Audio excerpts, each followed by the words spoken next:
నిన్న రోజు జరిగినటువంటి చరిత్రలో ఒక దుర్దినం అని చెప్పుకుంటున్నాను. నిన్న జరిగినటువంటి రోజు ఎందుకో ఈ సంఘటన నా మనసున పడినంతనే నాకేమనిపించిందంటే చరిత్రలో ఇది దుర్దినం, అత్యంత దుర్మార్గమైనటువంటి సంఘటన జరిగినటువంటి రోజుగా నేను భావిస్తున్నాను. అదేమిటి, దాని పూర్వము దాని నేపథ్యం ఏమిటో ఇప్పటిదాకా రమణమూర్తి గారు అంటే ఆ సంఘటనకు దానికి బాధితుడైనటువంటి స్వామి రమణమూర్తి గారు దాన్ని పూసగుచ్చినట్టుగా దాని యొక్క నేపథ్యాన్ని సవివరంగా మనం ముందుంచారు. దీంట్లో ఎటువంటి సందేహము లేదు. సరే, ఆ దానికి వారికి మద్దతుగా నిన్నట జరిగినటువంటి సంఘటనకు వ్యతిరేకంగా ఇక్కడ ఉన్నటువంటి జనమంతా కూడా ఇక్కడ సమకూడారు. సరే, వీళ్ళే కాకుండా బయట నుంచి ఎంతోమంది నేటి నుంచి కాస్త చూస్తే తెలుస్తుంది ఎంతమంది తమ ఆవేదనను వెలిబుచ్చారో, ఎంతమంది తమ యొక్క ఏకీభావాన్ని సూచించారో వారికి మద్దతుగా, అదంతా కూడా గమనించవచ్చు. ఇదంతా ఏమిటి, ఇప్పుడు నేపథ్యం అంతా మనం విన్నాం. రమణమూర్తి గారు చేస్తున్నటువంటిది కొంతమందికి నచ్చలేదు. ఎందుకు నచ్చలేదు? వారెవరు అంటే వాళ్ళంతా కూడా తాము హిందూ మతానికి మేమే బాధ్యులం. హిందూ మతం అంటే మేము చెప్పిందే హిందూ మతం, మాదే, మేము దానికోసము కంకణం కట్టుకున్నటువంటి వాళ్ళం. మాకు భగవంతుడు రాసిచ్చాడు హిందూ మతానికి నువ్వే బ్రాండ్ అంబాసిడర్ అని చెప్పి. అంటే మాకు తోచిన పద్ధతిలో మేము నిర్ణయించుకొని పోని అలా అనుకున్నా పర్వాలేదు. కానీ ఆ హిందూ ధర్మంలో ఉండేటువంటి వాస్తవ మూలాలకు వ్యతిరేకంగా నువ్వు పనిచేస్తూ నాకు ఇది వచ్చిన హక్కుగా నేనే పనిచేసేటువంటి వాడిని, నాదే సరియైన సిద్ధాంతం అని చెప్పే విధంగా నువ్వు ప్రవర్తిస్తున్నావే, అది ఎంత తప్పు, ఎంత మూఢ విశ్వాసం అవుతుంది అది కదా. అసలు ధర్మం అంటే ఏమిటి నీకు తెలుసా? అటువంటి హిందూ ధర్మం యొక్క ఔన్నత్యం ఏమిటో నీకు ఇంకా తెలియదు. పరమాత్మ చెప్పినటువంటి ధర్మం అంటే ధర్మం యొక్క స్వరూపం ఏమిటి అంటే ఒకరిని ద్వేషించడమా? వాడు ఎవడైనా కావచ్చు.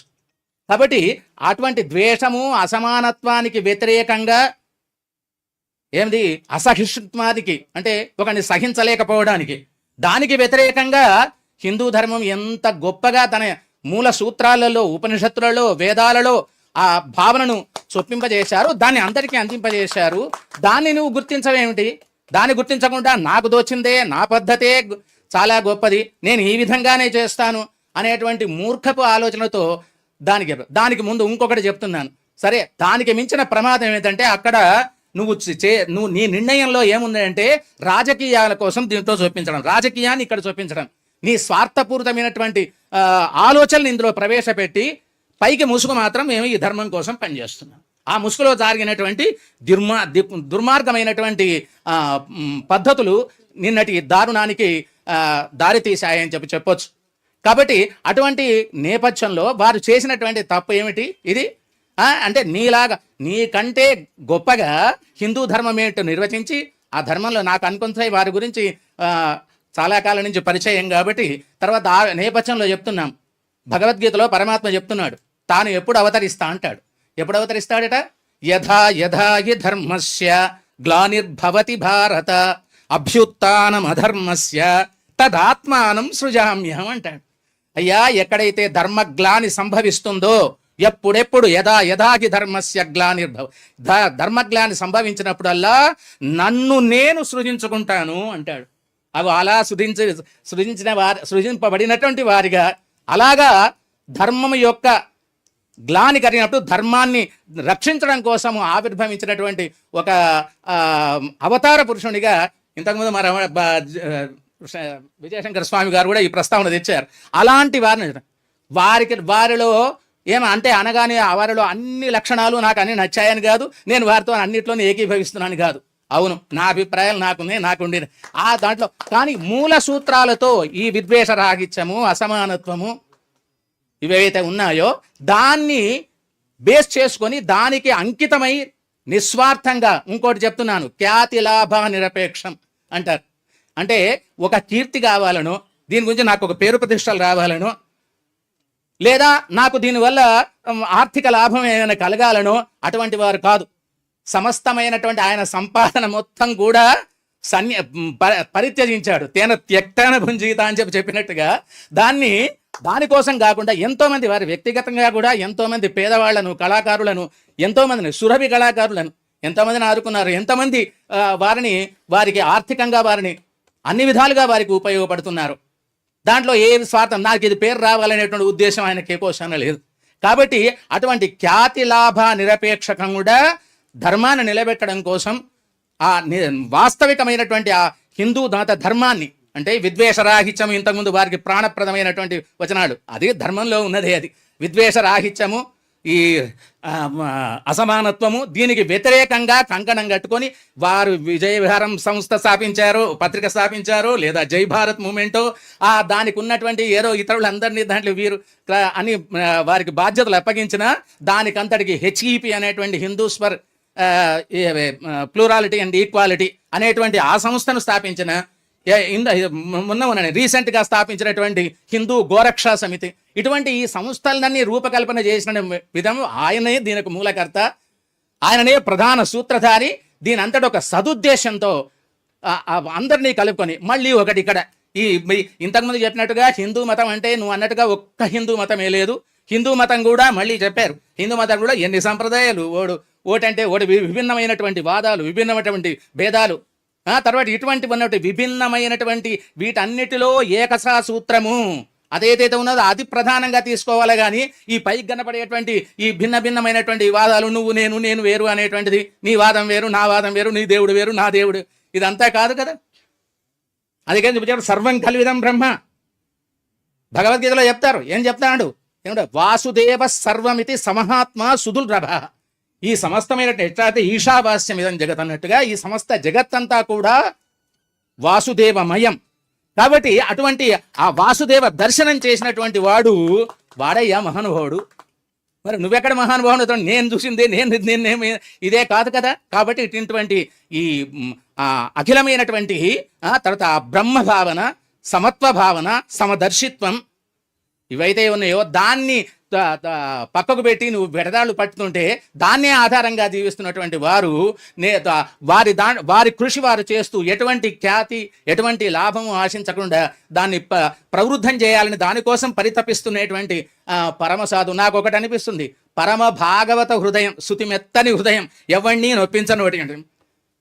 అందుకోసమే జ్ఞానికి శబ్దం చెప్తూ అంటాడు పరమాత్మ, జ్ఞానీత్వాత్మైమ మేమతం. జ్ఞాని అయినటువంటి వాడు, ఇటువంటి మహానుభావులు అయినటువంటి వారు, నాకు ఆత్మ, పరమాత్మకు వేరే ఆత్మ ఉండదు, ఆయనే పరమాత్మ, పతిం విశ్వస్యాత్మ అని. కానీ అటువంటి పరమాత్మ స్వరూపుడే కృష్ణ భగవానుడు ఏం చెప్తున్నాడంటే, నాకు వేరే ఆత్మ అంటూ లేదు, కానీ జ్ఞానీత్వాత్మైమ మే మతం. జ్ఞాని అయినటువంటి వాడు, ధర్మస్వరూపుడైనటువంటి వాడు, పరమధర్మస్వరూపమైనటువంటి నాకు వాడు ఆత్మ. ఎవడాత్మ? ఆ జ్ఞాని అయినటువంటి వాడు. కాబట్టి అట్లా చెప్పినటువంటి ఆ మహా జ్ఞాని అయినటువంటి వాడు ఎన్ని అధ్యయనం చేశాడని వారు ఒకసారి ఆలోచిస్తుండండి. వారు ఇచ్చినటువంటి ఇన్ఫర్మేషన్ కానీ, తర్వాత వారు చెప్పినటువంటి ఏదైనా విషయం మీద మాట్లాడుతున్నప్పుడు ఒక్క విషయం కాదు, వేదములు, శాస్త్రములు, ఉపనిషత్తులు ఎక్కడి నుంచి చదివారంటే ఏమిటో తెలియదు. కాబట్టి ఇవన్నీ కూడా తెలుసుకొని మళ్ళీ దాంట్లో ఊరికే కాదు, వాటిని ఆపోసన బట్టి అట్లా ఉండేటువంటి వాస్తవ స్వరూపం ఏమిటో తెలుసుకున్నటువంటి మహానుభావుడు. అటువంటి వాడి వ్యక్తులు మాట్లాడేటప్పుడు తర్వాత చర్చలో నువ్వు పాల్గొనడానికి వచ్చావు, కాస్త జ్ఞానం ఉండాలన్నా, ఎలా మాట్లాడాలో మినిమం బిహేవియర్ అన్నా నీకు తెలియలేదే. ఆ వ్యక్తిని పట్టుకొని ఏం మాట్లాడుతున్నారు, ఏం చేస్తలేదు, నువ్వు దాంట్లో జోక్యం కల్పించుకొని శ్రీకృష్ణుని తల అంటావా, శ్రీకృష్ణుని తల తీసేస్తా అంటావా, ఇదేమిటి అని చెప్పని మూర్ఖంగా నీకు శ్రీకృష్ణుడి పైన గౌరవం ఉన్నదా? ఆయన ఆ మాట ఎందుకన్నాడో అర్థం చేసుకునేమిటి? ఆ కృష్ణుని యొక్క విశ్వరూపాన్ని చూపించినప్పుడు ఆ విశ్వరూపాన్ని దర్శనం చేయడం కోసము కృష్ణునికి కృష్ణ పరమాత్మ దివ్యం దదామి తే చక్షు, నీకు ఆ స్వరూపం చూడాలంటే వాడే అనుగ్రహించాలి ఆ దివ్య చక్షువుల్ని. ఆ దివ్య చక్షులతో కానీ ఆ స్వరూపం దర్శించలేవు. అటువంటి పరమాత్మ యొక్క విశ్వరూప దర్శనం, విశ్వమే ఆయన అని చెప్పడం కోసం చెప్పినటువంటి ఆ విశ్వరూప సందర్శనం లోపట ఆ సందర్శనలో నీకు అభిమానం ఉండొచ్చు, నీకు గౌరవం ఉండొచ్చు, ఏదైనా కావచ్చు. మోడీ బొమ్మను తీసుకొచ్చి అక్కడ తగిలిపెట్టి, ఒక వ్యక్తి బొమ్మను తీసుకొచ్చి అక్కడ దానికి తగిలించి నువ్వు చేసిన దుర్మార్గమైన పనిని ఇదేమిటి అని ప్రశ్నించడం కానీ, వారికి శ్రీకృష్ణుని గురించో లేకపోతే మరో విషయం గురించో తక్కువ చేయాలని అన్నట్టుగా శిరస్సు అంటే తల కాదా? అంటే శిరస్సు అంటే బాగుండేదేమో. శిరస్సు అంటే వేరే, తల అంటే వేరే. ఇంత పరిజ్ఞానం అన్నట్టు, ఇంత అధ్యయనం అన్నటువంటి. కాబట్టి తల తీసి ఇది పెడతావా, ఇది పెడతావా, రోజు కొడతాను చూడు అని చెప్పంటే వారు చెప్పింది ఏమన్నా కొడతా అంటే ఏం చేస్తాడు అని అనుకుంటూ నేను దాడి చేస్తానంటే నీ అవగాహన ఇంతది, నీ మూర్ఖమే. ఆయన కనీసం స్వరూపమన్నా చూడొచ్చు. తర్వాత ఆయన తన కంట్లో వయసులో పెద్దవాడు, తర్వాత ఆ వేషము భాష అంటారు కదా. కాబట్టి మన యొక్క ఎవరి వేషము భాష లోపల విషయాలు అనేటటువంటి చూస్తే నమస్కరించాలనే బుద్ధి పుడుతుందో అటువంటి వాడు మహానుభావుడు. కాబట్టి వారి వేషం చూసినా వారి భాష చూసినా ఎవడైనా సరే ఏమి తెలియకపోయినా ఒకసారి లేచి నమస్కారం అనాలి అనిపించేటువంటి అటువంటి వ్యక్తి దగ్గర మాట్లాడేటప్పుడు ఏమాత్రం కూడా భయము భక్తి లేకుండా నీ ఇష్టమున్నట్టుగా మర్యాదను ఉల్లంఘించి నీచ నికృష్ణగా ఒక ఉన్మాది లాగా అంటాను. మతోన్మాది కూడా కాదు, ఇంకేమంటే పచ్చి ఉన్మాది. ఏమి ఎవడో మొన్నటికి మనం వార్తల్లో చూసినాం. వాడు ఆ ముగ్గురిని అటు ముగ్గురిని ఇటు ముగ్గురిని హత్య చేసి వాడు కూడా చచ్చిపోయాడు కదా మొన్న, ఒక ఉన్మాది. ఏమిటి వాడు ఇటువంటి దుర్మార్గమైన పని చేస్తావా? కాబట్టి అటువంటి దానికి వ్యతిరేకంగా ఇప్పుడు ఎక్కువగా మాట్లాడడానికి అవకాశం లేదు. కాబట్టి ఈ యొక్క సంఘటనను వ్యతిరేకించని వాడు, దాన్ని ఖండించని వాడు మనిషి కాదు అంటున్నాను. కాబట్టి మనమందరం, మీరు మేము ఈ అక్కడ ఉన్నటువంటి వాళ్ళందరూ కూడా ఎక్కడెక్కడ ఉదయాలు ఈ విషయం తెలిసినట్టు పరివాళ్ళు వాళ్ళు కూడా వ్యక్తం చేస్తున్నారు, తమ ఆవేదన వ్యక్తం చేస్తున్నారు. ఇక్కడ ఈ సభ ఇప్పుడు ప్రస్తుతం ఏర్పాటైంది. దీనికి వారు చెప్పారు, వారి మీద నాకు ఎటువంటి, ఇది మహాత్ముల యొక్క లక్షణం.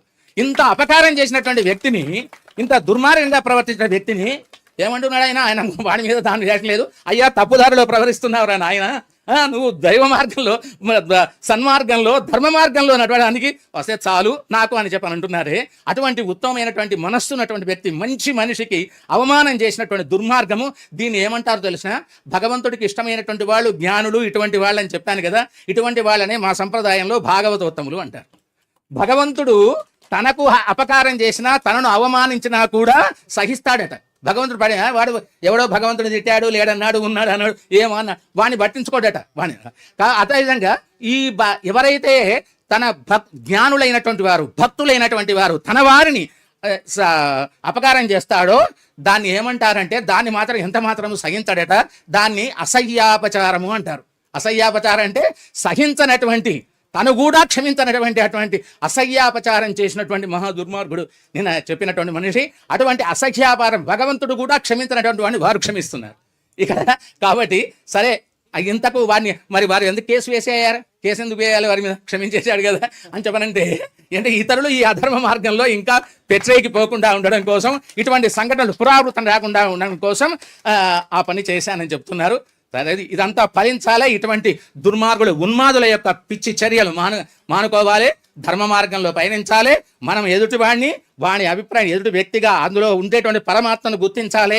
సర్వం విష్ణుమయం జగత్ అనేటువంటి సర్వంలో ఉండేటువంటి ఆ విష్ణువును గుర్తించాలి, వారి యొక్క మిగతా విషయాలు కాదు. అది గుర్తించకుండా ఇట్లా పెట్టిపోవడం, అసహన వెల్లుబుచ్చటం, ఇటువంటి దుర్మార్గం చేయడం, పాల్పడడం మంచిది కాదు. నాకు ఎంతో వేదన కలిగింది ఆ సంఘటన జరగగానే. సరే, ఈరోజు మనమందరం, మీ అందరితో పాటుగా మనందరము వారికి అండగా నిలబడదాం. ఇటువంటి సంఘటనలు రాకుండా చూద్దాం. జై శ్రీమన్నారాయణ.